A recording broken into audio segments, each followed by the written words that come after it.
नहीं अब पे हुक्म चलाता है।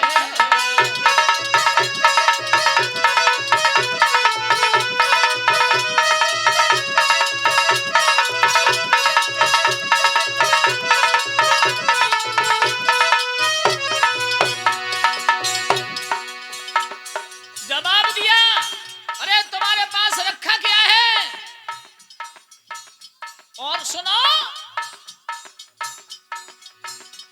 अब राजा बने हम प्यारे हैं, अब अदापुरी के रखवाले हैं।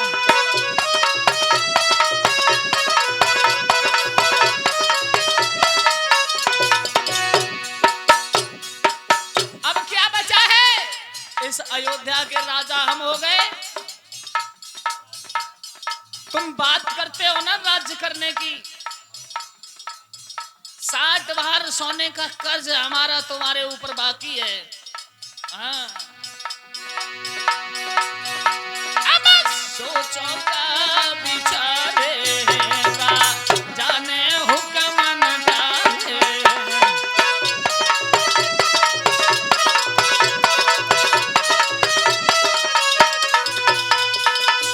एकदम जवाब दिया, अब तुम्हारे पास बचा क्या?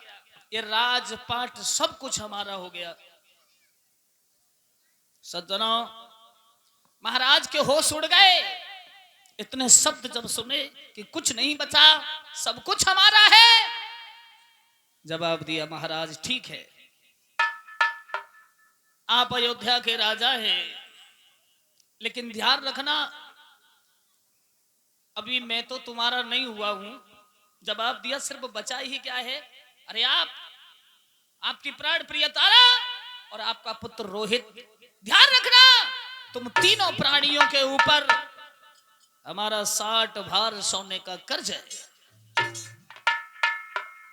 महाराज चले, और महाराज चले जिस समय महलों में पहुंचे, अपने पिया को देख करके तारा खड़ी हो गई। सोचने लगी, आज से पहले जब खुश आते थे, मुस्कुराते हुए आते थे दरबार से, लेकिन आज आंखों में आंसू क्यों हैं? ये रो क्यों रहे हैं? तारा कहने लगी, महाराज आज हुआ क्या है जो आपकी आंखों से आंसू बह रहे हैं और आप रो रहे हैं? महाराज की बातें सुन के तारा पूछती है, बोलो ना, कि किस कारण चिंता लगी भई, और चेहरा को ढरक गो पानी है।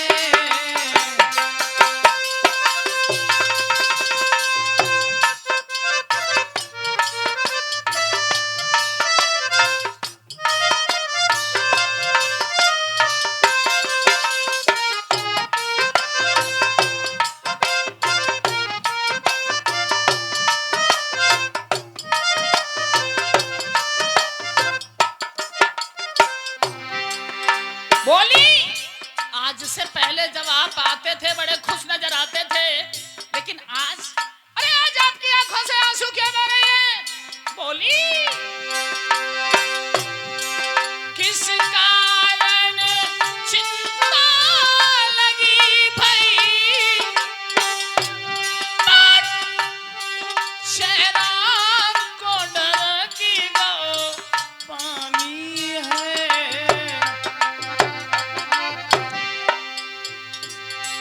को मिलाया कैसे बदन पिया। बोली, योगेंद्र, को मिलाया कैसे बदन पिया, अखियां से बहरा पानी है।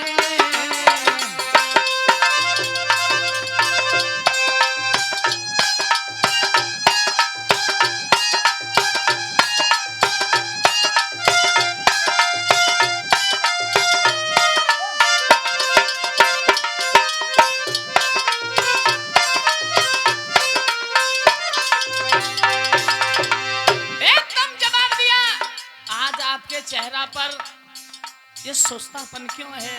बोली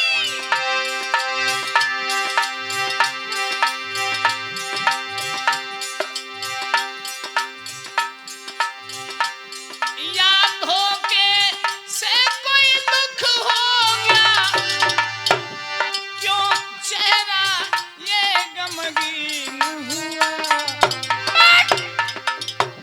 बोलो बोलो राजन बोलो, बोलो बोलो राजन बोलो, चेहरा कैसे सूख गया।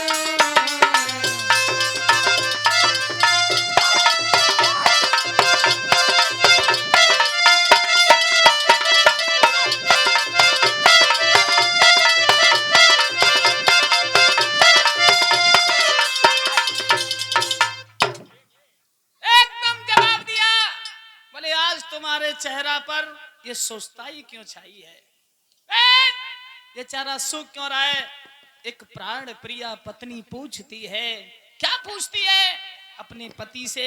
आज तुम्हारी आंखों में आंसू क्यों हैं? महाराज बोले, प्रिया बड़ा गजब हो गया। एक संत ने संपूर्ण राजधानी को दान में ले लिया। एक महात्मा ने दाना में सबरी राजधानी।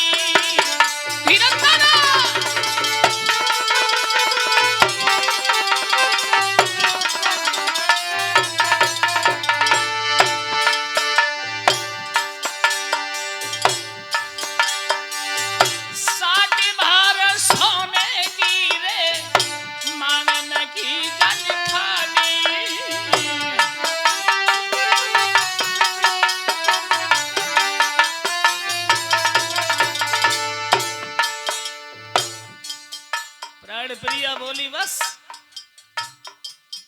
संपूर्ण राजधानी देने के बाद तुम्हारी आंखों में आंसू क्यों आ गए? अरे संपूर्ण राजधानी दान में ले ली तो दे दो।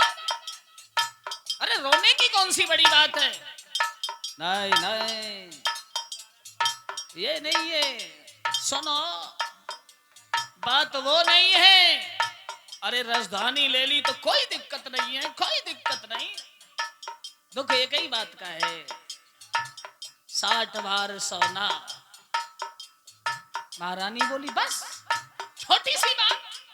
अरे कहीं बाजार में ले जा करके हमको बेच लो। अरे खुद बिक जाऊंगी, पुत्र को बेच दो, स्वयं बिक जाओ। महात्मा जी का कर्ज ना रह जाए। महाराज संत को देंगे कर्ज पटाए, कहीं बाजार में ले जा करके हमें बेच ले जाए।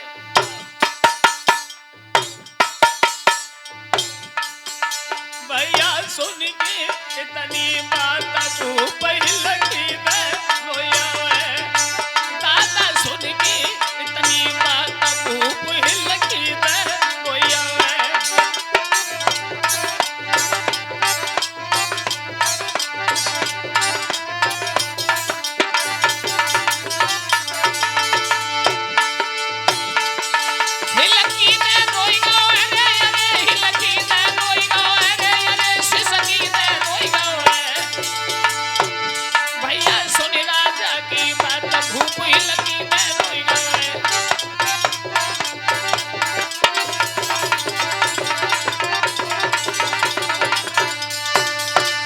इतने शब्द सुनने के बाद महाराज की आंखों से आंसू निकल पड़े।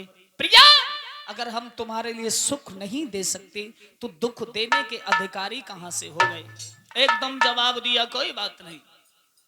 धीरज धर्म मित्र और नारी, और आपत्ति काल परखिए चारी।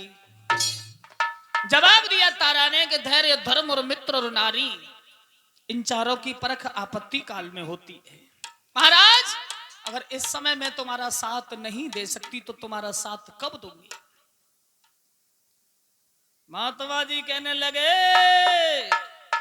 राजन 60 बार सोने का नाम सुन के घर में छुप के बैठ गए। निकल गया निकल गया बाहर। इतने शब्द सुने सोई महाराज घर में से निकल के आए, बोले नहीं नहीं महाराज, 60 बार सोने की वजह से मुंह नहीं छिपा रहे हैं, पर एक बात मेरी सुनो, हम तीनों प्राणी बिकने के लिए तैयार हैं और कहीं ले जाके तुम हमें बेच लो और 60 बार सोना अपना ले लीजिए। इतने शब्द जब सुने सो प्रजा के लोग रोने लगे, लेकिन महाराज हरिश्चंद्र ने एक बात कही कि मेरी प्रजा के नर नारी इन रखना मती दुखारी, मेरी प्रजा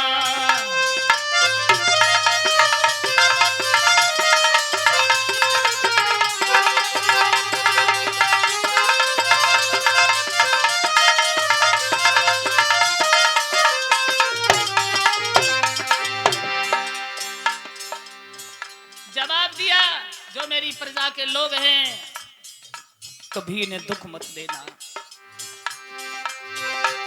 मेरी प्रजा के नर नारी इन रखना मती दुखारी, मेरी प्रजा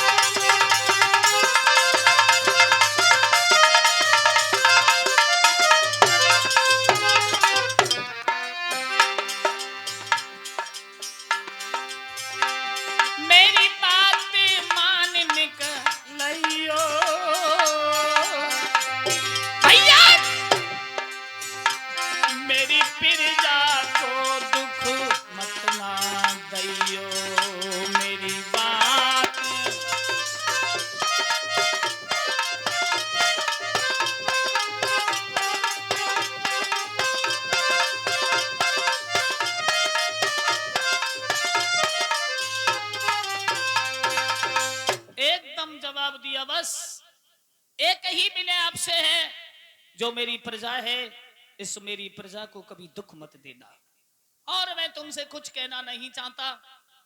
मेरी प्रजा का ख्याल रखते हुए महाराज अपने राज्य को चलाना। इतना कहकर के अपने पुत्र और अपनी रानी को लेकर के महाराज निकल के घर से बाहर आ गए और कहा चलिए महाराज। और जिस समय घर से बाहर महाराज हरिश्चंद्र